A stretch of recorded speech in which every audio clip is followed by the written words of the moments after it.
The city was a symphony of rain and gray stone, a world painted in shades of shadow and chill. On the outskirts of this concrete giant, in a neighborhood where the buildings sighed with age and the streetlights flickered with tired eyes, lived a young woman named Elara. Her world was very, very small. It consisted of a tiny apartment that was always either too hot or too cold, a job at a dusty library that paid just enough to keep the lights on, and a profound, echoing silence that had become her most constant companion. Elara was an island, a quiet, solitary piece of land in a vast, rushing ocean of people. She had no family to speak of, no memories of a warm childhood home, no safety net to catch her if she fell. She was, in every sense of the word, alone. Her life was a careful routine, a series of steps designed to draw as little attention as possible. She would wake up, go to work, lose herself in the quiet stories on the library shelves, return home, and prepare to do it all over again. It was a life of survival, not of living. The future stretched before her not as an exciting adventure, but as a long, straight road with no interesting turns. That was until the day the letter arrived. It wasn't delivered by the usual mailman. A serious-looking man in a perfectly pressed suit stood at her door, holding a thick, cream-colored envelope. The paper felt expensive and heavy, like something from another world. With trembling fingers, Elara opened it. The words inside were so strange, so impossible, that she had to read them 3 times just to make sure she wasn't dreaming. The letter was from a powerful law firm, one with a name that sounded important and old. It stated that a man named Arthur Sterling had passed away. The name was a faint, distant bell in Elara's memory. She remembered a kind older gentleman who would visit the orphanage she grew up in a long, long time ago. He wasn't a relative, just a wealthy benefactor who sometimes brought books and asked the children about their dreams. He had been gentle and his eyes had held a rare warmth. She hadn't thought of him in years. According to the letter, Mr. Sterling had left very specific instructions regarding her, Elara. He had arranged a meeting for her with his grandsons, and her attendance was strongly requested. The word requested felt a lot like required, and a knot of nervousness tightened in her stomach. The following day, dressed in her best, which was still simple and plain, Elara found herself walking through the polished marble lobby of a skyscraper that seemed to scrape the sky. She was led into an office so vast and quiet it felt like a library itself. And then she saw them. 3 men standing by a massive window that looked out over the entire city. For a dizzying moment, she thought her eyes were playing tricks on her. They were identical. The same strong jawlines, the same intense eyes, the same tall, powerful builds that were accentuated by suits that probably cost more than her entire year's rent. But as they turned to face her, the differences began to emerge, like 3 distinct melodies playing from the same instrument. The first one stepped forward. His posture was straight, his gaze direct and serious. "I am Alexander," he said, his voice calm and authoritative. He was the leader, the one who carried the weight of things on his shoulders. The second man offered a warm, easygoing smile that seemed to light up the room. "I'm Benjamin," he said, and his tone was friendly, like he was welcoming an old friend. The third man hung back just a little, his expression softer, more thoughtful. "And I'm Caleb," he added, his voice quieter, like a gentle whisper after his brother's statements. Alexander, whom she would soon learn to call Alex, did most of the talking. He explained the situation, a story so bizarre it could only be true. Their grandfather, Arthur Sterling, had been a man of unconventional ideas. His last wish, his final command, was that his 3 grandsons, the billionaire triplets, could only receive their full inheritance if they were all married. And not just married to anyone. They all had to be married to the same woman. And that woman, chosen by their grandfather from a memory years old, was her. Elara. They needed a wife, and their grandfather's will had pointed directly at her. Elara felt the room spin. Her knees felt weak. This had to be a joke, a strange, elaborate prank. You all have to marry me?" she whispered, the words feeling foreign and silly on her tongue. Benjamin, or Ben, nodded, his charming smile still in place. "It's the old man's final puzzle for us," he said. Caleb added, "He believed in the power of a unique bond. He believed you were the key." Alex then laid out the business proposal because that's what it was. A contract. A deal. She would marry them all 3 in a single ceremony. She would live with them in their home for 1 year. In return, she would want for nothing. She would have security, a roof over her head, food, clothes, and access to a world of luxury she had only ever read about in the books she loved. At the end of the 1-year period, if the marriage was deemed successful by the terms of the will, she would receive a sum of money so large it was difficult to even comprehend, enough to ensure she was never alone or afraid again. It was madness. It was the most ridiculous thing she had ever heard. She looked from one face to the next. Alex's stern honesty, Ben's hopeful charm, Caleb's gentle empathy. They were offering her a way out of her gray, lonely existence. They were offering her a solution to all her problems, wrapped up in the most bizarre package imaginable. She thought of her cold apartment, her empty fridge, the relentless worry that was her daily bread. She thought of the silence. And then she looked at these three men, this tangled, complicated, and utterly unique family she was being invited to join. It wasn't a romantic proposal. It was a lifeline. Taking a deep, shaky breath, her heart pounding a wild rhythm against her ribs, Illara looked at the triplets and gave a single small but incredibly brave nod. "Okay," she said, her voice barely a whisper but filled with a newfound strength. "I'll do it." The car that came for Illara was a silent, sleek beast of black metal and tinted glass, a vessel from another world entirely that had come to swallow her old life whole. It did not so much drive through the city as glide above its troubles, insulating her from the familiar sounds of traffic and chatter until they were nothing but a muffled dream. She sat in the back, her single worn suitcase feeling laughably small on the plush leather seat beside her, a stark reminder of everything she was leaving behind. She watched her old neighborhood vanish, not with a sense of loss, but with a quiet, trembling finality, as if a book she had read too many times was finally being closed. The journey took them away from the crowded heart of the city, through gates of intricate ironwork that swung open without a sound, and down a winding driveway lined with ancient, towering trees that formed a canopy overhead, like guards protecting a secret. And then the house came into view.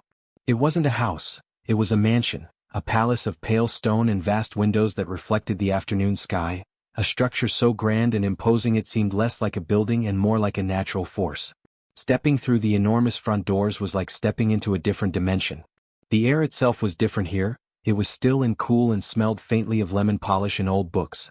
The ceiling soared so high above her it felt like its own private sky, and a glittering chandelier, a frozen waterfall of crystal and light, hung in the center of the entryway, casting tiny rainbows on the polished marble floor. Her footsteps, which had always been firm and certain on her own scuffed wooden floors, now made no sound at all, swallowed by the thick, intricate rugs that felt like walking on clouds. A man in a crisp suit, who introduced himself as the butler, Mr. Albright, took her suitcase with a gloved hand as if it were a precious artifact, his face a mask of polite neutrality. Illara felt a wave of overwhelming dizziness, a sense of being an imposter who had wandered onto a movie set, and she had the sudden, childish fear that at any moment someone would tap her on the shoulder and tell her to leave. It was Alexander who first began to lay down the invisible architecture of her new life. He led her on a formal tour, his voice echoing slightly in the vast spaces. "This is the main drawing room," he would say, or, "the gallery is through here." His explanations were clean, precise, and devoid of any personal touch, like a museum guide. He showed her to her own bedroom, a space larger than her entire old apartment, with a bed that looked like it could fit 10 people and windows that offered a breathtaking view of the endless green gardens. "This will be your private space," Alex stated, his hands clasped behind his back. "The three of us have our own wings in the house. For this arrangement to function, we must have rules. Our lives, our business must continue uninterrupted. This marriage, for now, is a formality, a contract. You will want for nothing, but you must not interfere."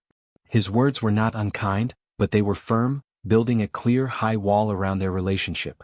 He was drawing a line, and Illara understood that her new world, for all its beauty, was a gilded cage with very specific boundaries.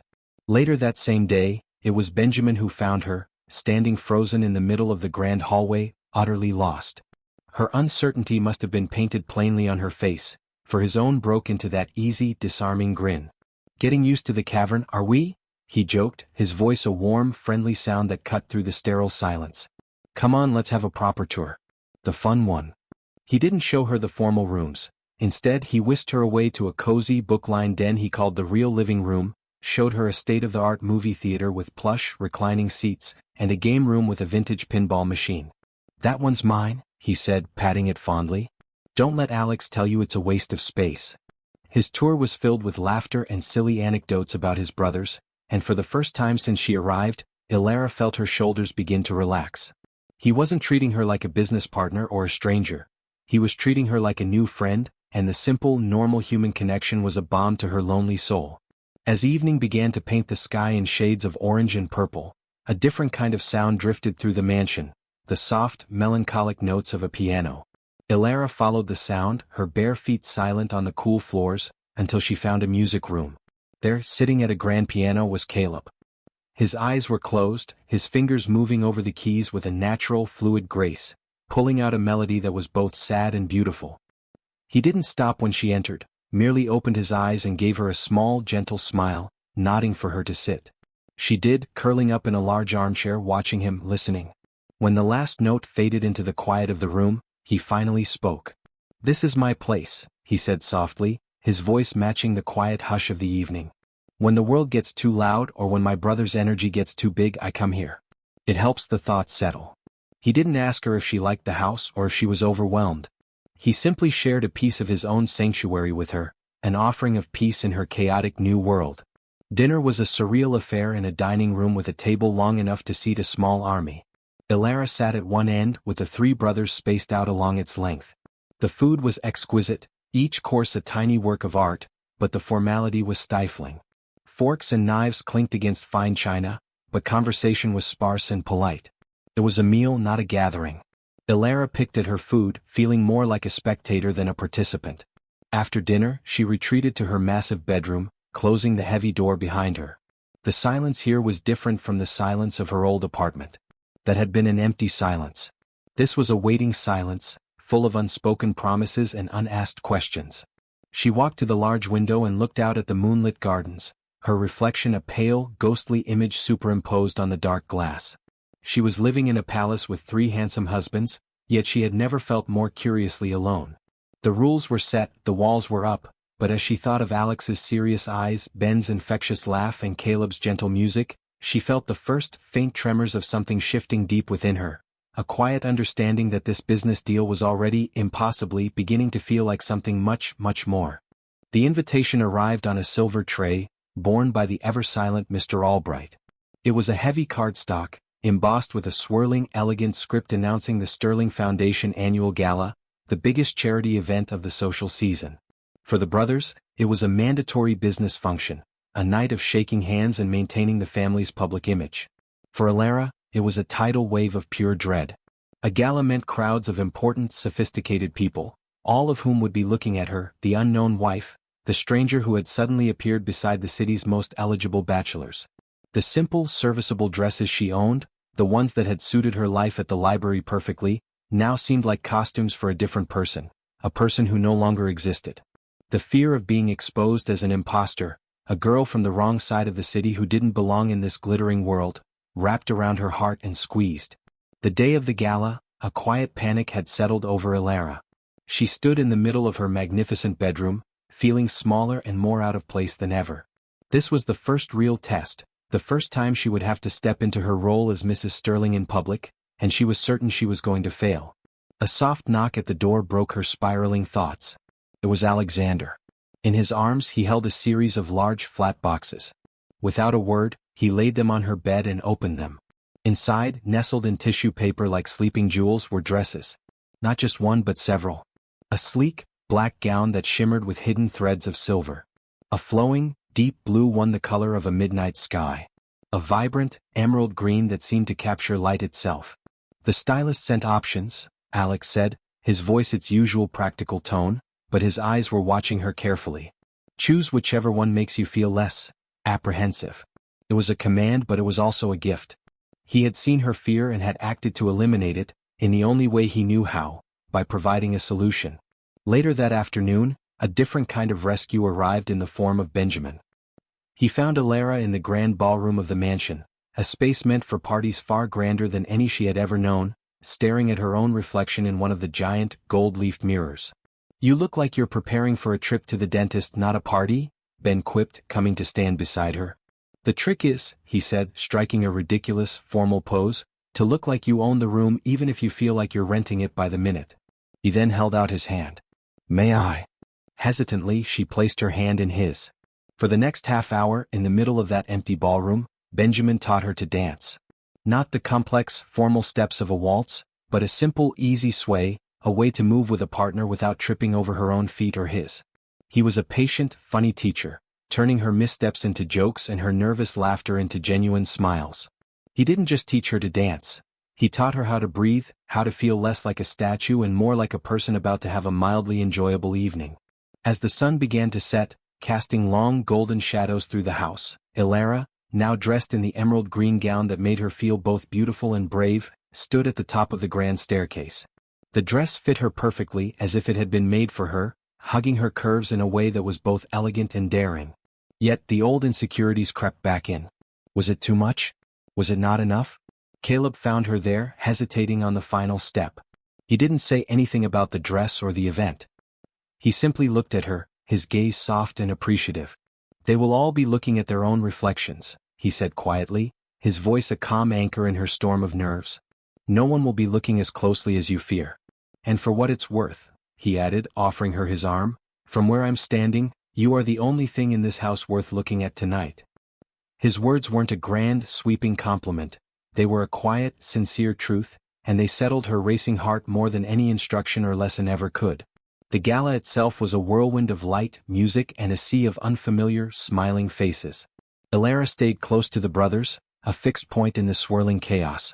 She used Ben's easy sway when she had to dance, she remembered Alex's practical advice to simply nod and smile, and she held on to the quiet confidence Caleb's words had given her. For a few hours she managed to play the part. But the mask began to slip as the night wore on. The constant attention, the whispered questions she couldn't hear, the feeling of being a specimen under a microscope became overwhelming. She retreated to a quiet balcony, seeking a moment of cool, fresh air and solitude, her shoulders slumping with the effort of the performance. She wasn't alone for long. Alexander found her there, leaning against the stone railing, looking out at the city lights. He didn't ask if she was okay. He simply stood beside her, his presence a solid, silent comfort. After a long moment he spoke, his voice low. "You handled that with more grace than I did at my first one of these," he admitted. It was a small confession, a tiny crack in his armor. He turned to face her, his tall frame blocking out the noise from the party behind them. The formal, stern businessman was gone, replaced by a man looking at a woman who had surprised him. He reached out, his fingers gently brushing a stray lock of hair from her cheek, his touch sending a jolt of electricity through her that was far more powerful than any nervous flutter. "The car is ready when you are," he said, his voice dropping to an intimate murmur. The ride home was silent, but the air between them in the back of the car was thick with a new, unspoken understanding. The business deal had officially ended the moment he touched her face. Something else, something real and terrifying and exhilarating, had just begun. The morning after the gala, the air inside the mansion felt different, charged with a new and unspoken energy. The grand performance was over, the masks had been put away, and the quiet, domestic reality of four lives intertwined had returned, but the map of their relationships had been permanently redrawn. Ilara found herself moving through the vast rooms with a new sense of belonging, a quiet confidence that had taken root during the car ride home, nurtured by the memory of Alexander's touch and the look in his eyes. The rules he had so firmly established now felt like ancient history, fragile parchment promises that had dissolved in the rain on a balcony. She was no longer just a guest fulfilling a contract. She was a woman who had seen a crack in a fortress wall and felt the warmth from the other side. It was Benjamin who suggested an outing, a simple picnic in the private botanical gardens that sprawled across a section of their vast property. A day without suits, without business calls, just the four of us and some overpriced sandwiches, he declared, his enthusiasm a contagious force that brooked no argument. The change of scenery was a brilliant idea. Away from the formal opulence of the mansion, surrounded by the untamed beauty of nature, the last remnants of formality seemed to melt away. They spread out a large blanket under the dappled shade of an old willow tree, its long, graceful branches creating a private, green-walled room. For a while, they were just four young people laughing and talking, the titles of billionaire and wife forgotten in the simple joy of a shared meal under the open sky. After they had eaten, the group naturally drifted apart, exploring the winding paths of the garden. Alexander and Caleb became engrossed in a discussion about a new art installation for the corporate lobby, their voices fading as they walked toward a sculpture garden. Ilara found herself walking alongside Benjamin along a path lined with vibrant, sweet-smelling lavender bushes, the buzzing of bees a soft soundtrack to their steps. The charming, ever-smiling jester was quiet for once, his hands tucked into his pockets, a thoughtful expression on his face. The silence between them was comfortable, filled with the sounds of nature and the warmth of the sun on their skin. He led her to a small, secluded clearing dominated by an ancient, gnarled oak tree, a quiet, hidden heart within the larger garden. He sat on a low moss-covered stone and gestured for her to join him. "It's a lot, isn't it?" he said, his voice losing its usual playful lilt and becoming serious, softer. "The money, the house, the ass." He didn't wait for her answer, instead looking out at the tranquil scene before them. "People see the money and the triplets," he continued, a hint of old weariness in his tone. "They see a package deal, a novelty. They don't see Alex, who worries about the entire world. They don't see Caleb, who feels things so deeply it sometimes hurts him to breathe. And they certainly don't see me." He turned to look at her then, his gaze intense and unwavering. "They see the funny one. The easygoing brother. They never try to look any deeper." He paused, letting his words hang in the fragrant air. "But you see him. You see Caleb. And I hope, you're starting to see me." Ilara's heart hammered against her ribs. This was a side of Ben she had only glimpsed in fleeting moments, the real man hidden beneath layers of charm and humor. "I see you, Ben," she whispered, her voice thick with emotion. He smiled, a genuine, vulnerable smile that reached his eyes and made them shine. "That's the terrifying part," he admitted. "I wasn't supposed to feel this. This was supposed to be grandfather's last eccentric game. A business transaction.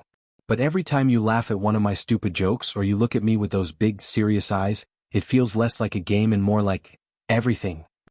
He reached out, his fingers gently tracing the line of her jaw, a touch so tender it made her breath catch. "I'm falling in love with you, Ilara. The real you. Not the wife from the contract." His confession hung between them, sweet and profound as the scent of the lavender surrounding them. He leaned in slowly, giving her every opportunity to pull away, but she was rooted to the spot, captivated by the raw honesty in his eyes. His lips met hers, and it was nothing like the frantic, electric spark with Alex or the gentle, comforting connection with Caleb. This kiss was warm and sweet and full of a hopeful, joyful passion. It tasted of sunshine and sincerity, a promise of laughter and lightness. It was a kiss that spoke of shared jokes and quiet conversations, of a love that was easy and deep all at once. When they finally parted, breathless and a little dazed, the world seemed brighter, the colors of the garden more vivid. He didn't say anything else, just rested his forehead against hers, their shared silence a louder confirmation than any words could ever be. The business deal was now a distant, fading echo.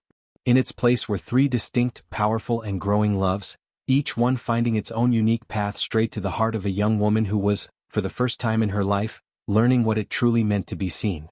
The confession in the garden, sealed with a kiss that tasted of sunlight and lavender, had irrevocably shifted the atmosphere within the Sterling mansion. A new, profound intimacy wove itself between Ilara and Benjamin, a connection built on shared laughter and a deep, understanding friendship that had blossomed into love. This change did not create division, but rather a more complex and rich tapestry of relationships. Ilara found herself more comfortable with Alexander and Caleb as well, the success of her bond with Ben giving her a quiet confidence that radiated through her every interaction. The house was no longer a gilded cage, but a home slowly filling with the warm, living breath of genuine affection. She began to learn the rhythms of the brothers' lives, not as an observer, but as a participant, offering a quiet word of support to Alex when he was buried in work, or listening with rapt attention as Caleb composed a new melody. The change in the weather was as sudden as the change in her heart. A serene blue sky was swiftly devoured by rolling, bruised purple clouds that blotted out the sun, turning the afternoon into an eerie, premature twilight. A deep, low rumble of thunder echoed in the distance, a warning growl from an approaching beast. The wind picked up, first as a whisper, then a howl, whipping the trees in the garden into a frantic dance and lashing rain against the windows like a handful of thrown pebbles. Ilara, who had been reading in the library, felt a familiar, cold dread grip her. Storms had terrified her since childhood, a leftover fear from nights spent alone in a noisy, drafty orphanage, where the thunder sounded like the sky was cracking open and the lightning promised unseen dangers. It was a deep-seated, primal fear that logic could not touch.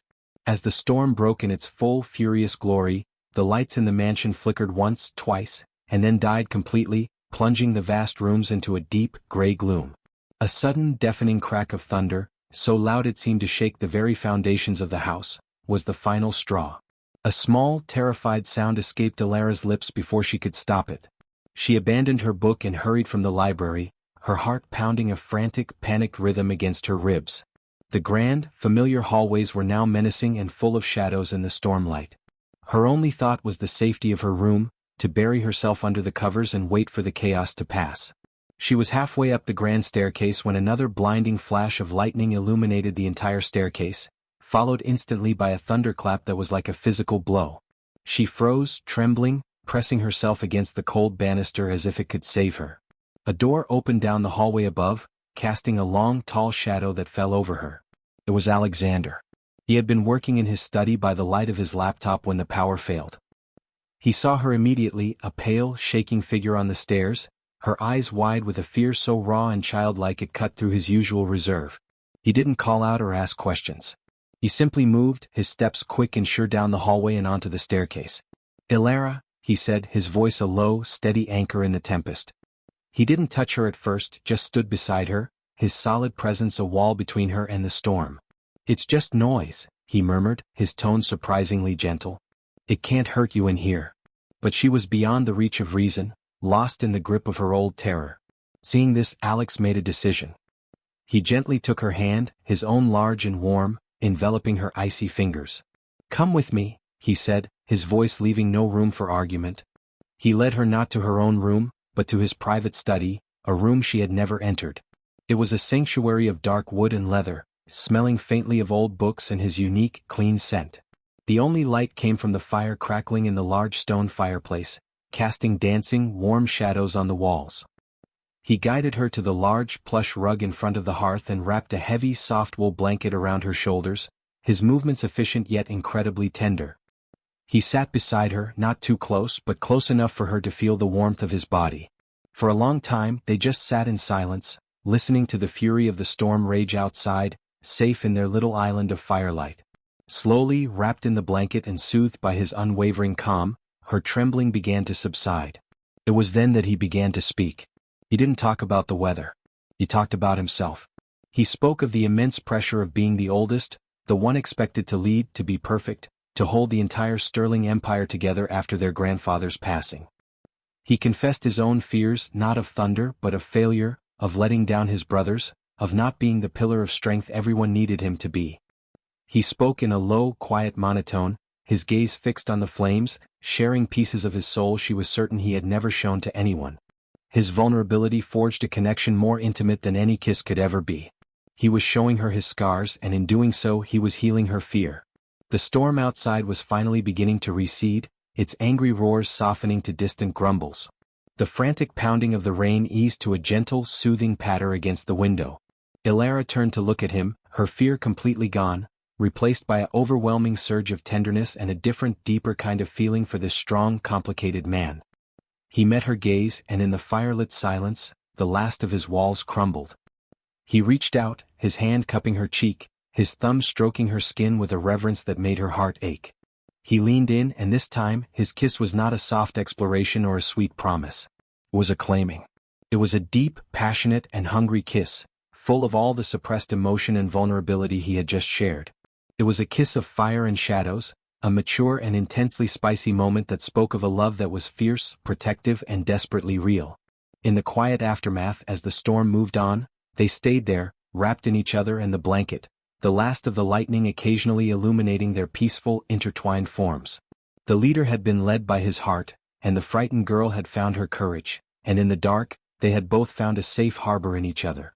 The storm had passed, both the one in the sky and the one that had raged within Alexander for so long. In its wake, the mansion was filled with a profound and palpable peace. The air itself seemed easier to breathe, the sunlight streaming through the windows felt warmer, and the silence was no longer empty but comfortably shared. The kiss before the fire had been a catalyst, a final, powerful key turning in a lock, opening a door to a new reality for all of them. Ilara moved through the days with a quiet, steady joy, her heart so full it felt like a physical warmth in her chest. She was in love. Not with one man, but with three distinct, remarkable men, and each love was as different and as necessary as air, water, and sunlight. With Ben, she found laughter and light-hearted companionship. With Caleb, she found deep understanding and gentle peace. And with Alex, she had discovered a fierce, protective passion and a vulnerability that she cherished. The brothers, too, were changed. The formal pretense was completely gone. They were no longer 3 billionaires and their contract wife. they were 4 people building a life. They shared meals that were filled with easy conversation and shared glances that spoke volumes. They spent evenings together, sometimes talking for hours, other times simply enjoying each other's presence in a comfortable silence. The love Illyra gave to each of them individually seemed to reflect back and bind the 4 of them closer together as a unique family. Yet, a quiet, unspoken question began to form in Illyra's mind, a final piece of the puzzle that needed to be addressed. She loved them all, but how could such a thing work truly? How could one heart belong to 3 people without causing jealousy or division? The answer came one evening, not in a grand declaration, but in a quiet, deliberate conversation. The 4 of them were in the cozy den, the one Ben had declared the real living room. A fire crackled in the hearth, mimicking the one that had burned during the storm, but the mood was calm and serene. It was Alexander who began, his voice calm and sure, his leader's instinct telling him it was time to address the future head-on. "Illyra," he started, drawing her gaze from the flames. "This arrangement, it was never supposed to become this." He gestured between the 4 of them. "It was a business deal, a strange request from our grandfather. But he was a wiser man than any of us knew." Ben and Caleb nodded, their expressions serious and open. "He didn't just pick a wife for us," Caleb continued softly. "He picked the one person whose heart was big enough, whose spirit was kind enough, to understand the way we love." Benjamin leaned forward, taking her hand in his. "We are a package deal, Illyra. We always have been. We came into this world together, we've built our lives together, and we want to face the future, together." He looked at his brothers, a silent communication passing between them before he looked back at her, his eyes filled with a love that was both playful and profound. "That includes you. All of you. With all of us." Alexander picked up the thread, his intense gaze holding hers. "We don't love in pieces. We don't want a part of you. We want to share your whole heart just as we want you to share in our united life. We love you, Illyra. Not as a temporary wife, but as our partner, our forever." Tears welled in Illyra's eyes, but they were tears of pure, unadulterated happiness. They had seen her fear, her unspoken question, and they had answered it with more love and acceptance than she had ever dreamed possible. They were offering her not a divided life, but a multiplied one. A love that was 4 times stronger. "My heart," she began, her voice trembling with emotion. "It doesn't feel split. Feels bigger. It has its own room for each of you. A room for laughter with Ben, a room for peace with Caleb, and a room for strength with Alex. And they are all connected. I love you. All of you. Equally and completely." That night, the final barrier between them dissolved not just in spirit but in body. Their marriage, which had existed only on paper and in growing emotional bonds, was now physically and completely consummated. It was not a frantic or awkward coming together, but a slow, tender, and deeply intimate exploration. It was a night of whispered promises and loving caresses, a mature and deeply spicy culmination of all the trust and affection they had built. It was about connection, not just passion, about giving and receiving love in its most vulnerable and trusting form. It was the final, sacred seal on their unique bond, a physical expression of a love that was one, yet belonged to 4. When dawn broke, spilling soft, pink light into the room, Illyra lay surrounded by her husbands, their limbs intertwined, their breathing slow and synchronized. She was no longer a lonely girl from a small apartment or a wife in a business deal. She was the heart of a family, cherished, protected, and profoundly loved. The contract was now worthless paper. Their forever had truly begun. The morning of the anniversary dawned not with anxiety, but with a quiet, profound sense of peace. A full year had passed, a journey of 365 days that had transformed 4 separate lives into one intertwined story. The air in the mansion, once cool and formal, now seemed to hum with the warm, lived-in energy of a true home. There were no frantic preparations or nervous whispers, only the comfortable, familiar rhythm of a family preparing for a day they had long awaited, not for its legal conclusion, but for its symbolic new beginning. Illyra woke not in her own room, but nestled in the center of the large bed in the master suite, surrounded by the steady breathing of Alexander, Benjamin, and Caleb. The sight of them, their features relaxed in sleep, filled her with a love so deep and so secure it was like a second heartbeat within her chest. This was her life now. These were her men. The lawyer, the same serious man who had delivered the fateful letter to a tiny apartment a year ago, arrived precisely at noon. He was led into the same grand study where this entire extraordinary arrangement had first been proposed. The setting was the same, the people were the same, but everything else was fundamentally, beautifully different.